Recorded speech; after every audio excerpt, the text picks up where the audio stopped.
Welcome, everyone. I'm thrilled to have you here as we embark on a chilling and suspenseful journey together. Tonight, I will share a story that is both terrifying and intriguing, a tale of hauntings and ghosts that will keep you on the edge of your seat. So, sit back, relax, and let's dive into the mysterious world of the unknown. It all started in a quaint village nestled in the countryside, a place where everyone knew each other, and life moved at a gentle pace. Our story centers around a young boy named John, who was well liked by everyone in the village, especially old Mr. Thompson, who lived just east of John's house.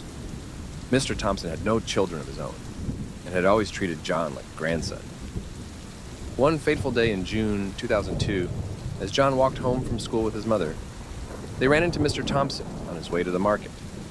Mr. Thompson greeted them warmly and invited John to join him for some treats at the market. However, unlike his usual enthusiastic self, John hesitated and hid behind his mother. Both Mr. Thompson and John's mother were puzzled by his behavior. Mr. Thompson, with his usual cheerful demeanor, leaned in closer to John. But the closer he got, the more frightened John appeared. His face turned pale, and he retreated further behind his mother. John's mother apologized, saying she didn't know what had gotten into him, and Mr. Thompson, with a kind smile, shrugged it off and went on his way. As Mr. Thompson walked away, John whispered to his mother that it wasn't Mr. Thompson he was afraid of, but rather the two figures standing behind him. Confused, his mother looked back but saw no one. John described the figures in detail, one in white and one in black, both wearing tall hats, with the one in white having an unnaturally long tongue. Dismissing it as a child's imagination, his mother reassured him that there was no one there. But the next morning, the village was shaken by the news that Mr. Thompson had passed away the previous night. John's parents decided to attend the funeral to pay their respects, and John insisted on coming along. As they were about to leave, John's grandmother, who was known for her superstitious beliefs, warned them that young children were susceptible to losing their spirits at funerals. She advised them to call John's name frequently on their way back. Although John's mother dismissed this as old-fashioned superstition, his father felt it was better to be safe than sorry. Arriving at Mr. Thompson's house, they found the yard crowded with mourners. Inside, Mr. Thompson lay on a bier covered with a white cloth. John, filled with sorrow, approached the bier to say his final goodbye. Tears streamed down his face as he remembered the times Mr. Thompson had played with him. Suddenly, in the midst of his grief, John's world turned upside down. Mr. Thompson, who should have been lifeless, reached out and grabbed his hand. The white cloth covering his face fluttered, revealing his cold, dead eyes staring directly at John. He spoke in a raspy voice, saying he couldn't bear to leave John behind. Terrified, John screamed and pulled away, causing a commotion among the mourners. His mother rushed to his side, asking what was wrong. John, shaking, told her that Mr. Thompson had spoken to him and grabbed his hand. His parents looked at the bier, but Mr. Thompson lay there motionless, as if nothing had happened.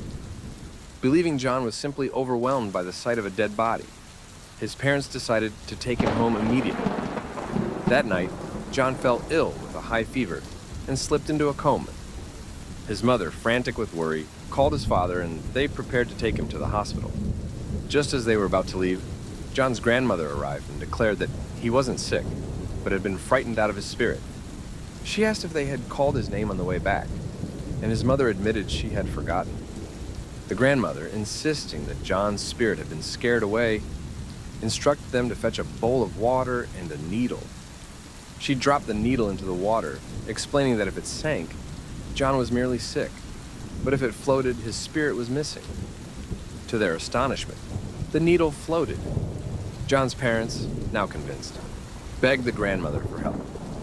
She reassured them, saying Mr. Thompson had loved John dearly, meant no harm. She told them to place the shoes John wore to the funeral under his pillow, and to go outside to call his spirit back.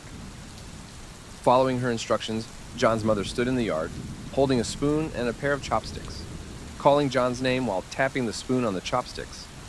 She had to do this 9 times without interruption, keeping the doors wide open so John's spirit could find its way back. As she called his name for the 9th time, John slowly opened his eyes, his fever breaking. He told his mother about the dream he had, where Mr. Thompson had been holding his hand, preventing him from returning home. In the dream, he had struggled free and, guided by his mother's voice, found his way back through a dark, eerie landscape. This experience left John's family deeply shaken. From that day forward, they held a newfound respect for the old beliefs, realizing that some things, even if they seemed like mere superstition, were not to be taken lightly. John's recovery was slow but steady. The fever had broken, and he was back on his feet. But the memory of Mr. Thompson's ghostly grasp haunted his dreams. Nights were filled with restless sleep and visions of Mr. Thompson, his face pale and eyes hollow, standing at the foot of John's bed, whispering for him to follow. These nightmares left John anxious and afraid to be alone.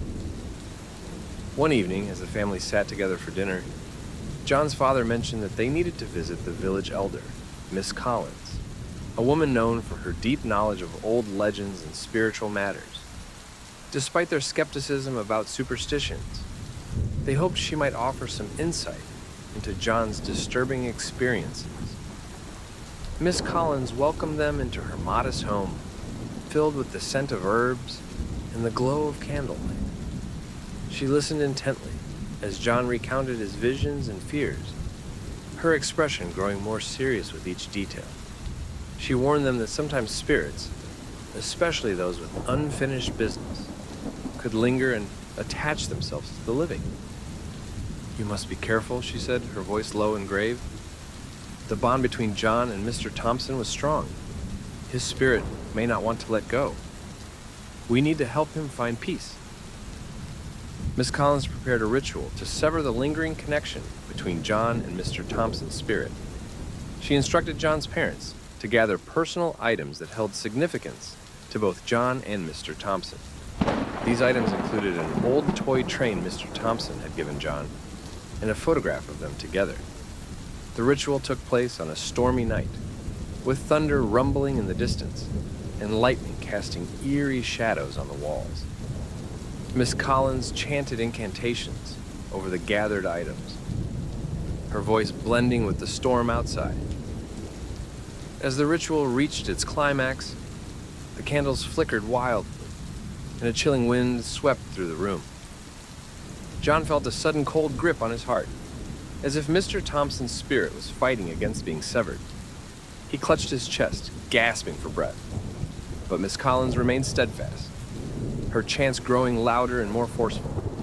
The wind howled, and for a moment it seemed as though the very house might be torn apart. Finally, with a last, powerful incantation, the wind ceased, and an uneasy calm settled over the room. Miss Collins slumped into a chair, exhausted but triumphant. She assured the family that the ritual had worked, and Mr. Thompson's spirit should now be at rest. For a few weeks, things returned to a semblance of normalcy. John slept peacefully, and the nightmares ceased. However, the reprieve was short-lived. One night, as John lay in bed, he was awakened by a soft whispering. He opened his eyes to find Mr. Thompson's ghostly figure standing beside him, more corporeal and menacing than before. "I won't let you go," the spirit intoned, its voice echoing with an otherworldly resonance. "You're mine." John screamed, bringing his parents rushing into the room. They saw nothing, but the terror in John's eyes was unmistakable. His mother clutched him tightly, while his father demanded they visit Miss Collins again, fearing the worst. Miss Collins, upon hearing their plight, confessed that she had feared this might happen. "Some spirits are too strong, too attached to the living," she explained. "We need to perform a more powerful ritual, one that will require John's participation." The new ritual was set for the next full moon. Miss Collins warned that it would be dangerous and might provoke Mr. Thompson's spirit further. John, though terrified, agreed to participate, knowing it was the only way to free himself from the haunting. The night of the ritual, they gathered in an old, abandoned church on the outskirts of the village. The atmosphere was thick with anticipation and dread. Miss Collins had prepared a circle of protection, using symbols and herbs known to ward off spirits. John stood in the center, clutching the toy train and photograph. Miss Collins began the incantations, her voice resonating through the empty halls. The air grew colder, and the shadows seemed to pulse with a life of their own. Suddenly, a spectral wind surged through the church, and Mr. Thompson's spirit materialized, more furious and formidable than ever. "You cannot take him from me!" the spirit bellowed, its voice shaking the very walls of the church. John trembled, but stood his ground, repeating the words Miss Collins had taught him. The battle between spirit and ritual was fierce. The wind howled, and the candles flickered wildly. At one point, the spirit lunged at John, but was repelled by the protective circle. Miss Collins, sweating and straining, continued her chants, her voice unwavering despite the chaos. As the ritual reached its peak, John felt an overwhelming pressure, as if he were being torn between two worlds. He closed his eyes, focusing on the love and memories he had shared with Mr. Thompson, channeling them to a plea for peace. Finally, with a final, heart-wrenching incantation, the spirit let out a spine-chilling wail and dissolved into a wisp of smoke. The wind ceased, and a profound silence fell over the church. John collapsed, exhausted but relieved. The connection was finally broken. Miss Collins helped John to his feet, reassuring him that it was over. They returned home, the weight of the ordeal lifting from their shoulders. John's parents thanked Miss Collins profusely, grateful for her help and wisdom. Life gradually returned to normal, but the experience left a lasting impact on John and his family. They no longer dismissed the old beliefs and superstitions, understanding that some things in this world defy explanation and must be approached with respect and caution. Months passed since the ritual at the old church, and life had begun to feel normal again for John and his family. The nightmares ceased, and the eerie presence that once haunted their home seemed to have vanished. However, a lingering unease remained, a sense that the ordeal wasn't entirely over. One crisp autumn evening, as John walked home from school, he noticed a shadowy figure trailing behind him. His heart raced as he quickened his pace, but the figure mirrored his movements. John bolted into a nearby alley, hoping to lose his pursuer, but the figure was relentless. Out of breath, John turned a corner and stumbled into a secluded courtyard. The figure emerged from the shadows, revealing itself to be an old man with a weathered face and piercing eyes. "You can't escape the past," the man said, his voice raspy and menacing. John felt a chill run down his spine. "Who are you?" he demanded, trying to sound braver than he felt. The old man stepped closer, his eyes gleaming with an unsettling intensity. "The spirits may have been quieted, but the bond you share with Mr. Thompson goes deeper than you know. You carry a part of him within you, and that part will never be at peace." John backed away, fear gripping his heart. "What do you want from me?" The man reached into his tattered coat and pulled out a small, ancient-looking book. "This," he said, handing it to John. "This book contains the answers you seek. But be warned, the knowledge within comes at a price." John hesitated before taking the book. The cover was cold to the touch, and the pages seemed to whisper as he opened it. Inside were detailed descriptions of rituals, symbols, and spells related to the spirit world. John's eyes widened as he realized the gravity of what he held. Back home, John showed the book to his parents. His father, initially skeptical, couldn't deny the strange occurrences they had faced. "We need to understand this," he said. "If there's a chance we can finally put this behind us, we have to try." Together they pored over the book, deciphering the complex rituals and symbols. One entry in particular stood out. It described a final ritual to sever the bond between the living and the dead. But it required a personal sacrifice. John's mother was immediately opposed. "We can't ask John to do this. It's too dangerous." John, however, felt a strange sense of resolve. If this is what it takes to end this once and for all, then I have to do it. The ritual was to be performed on the night of the winter solstice, the longest night of the year. As the date approached, the family prepared everything according to the book's instructions. They gathered items of personal significance and set up the ritual space in their backyard, away from prying eyes.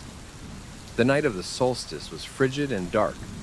The air was thick with anticipation and fear. John stood in the center of a circle of protective symbols, holding the book and the items that connected him to Mr. Thompson. Miss Collins joined them once more, her presence a comforting reminder of their previous victory. She guided John through the ritual, her voice steady and calm despite the growing tension. As the ritual progressed, a bitter wind began to swirl around them, and the protective symbols glowed faintly. John recited the incantations, his voice unwavering even as the wind grew stronger.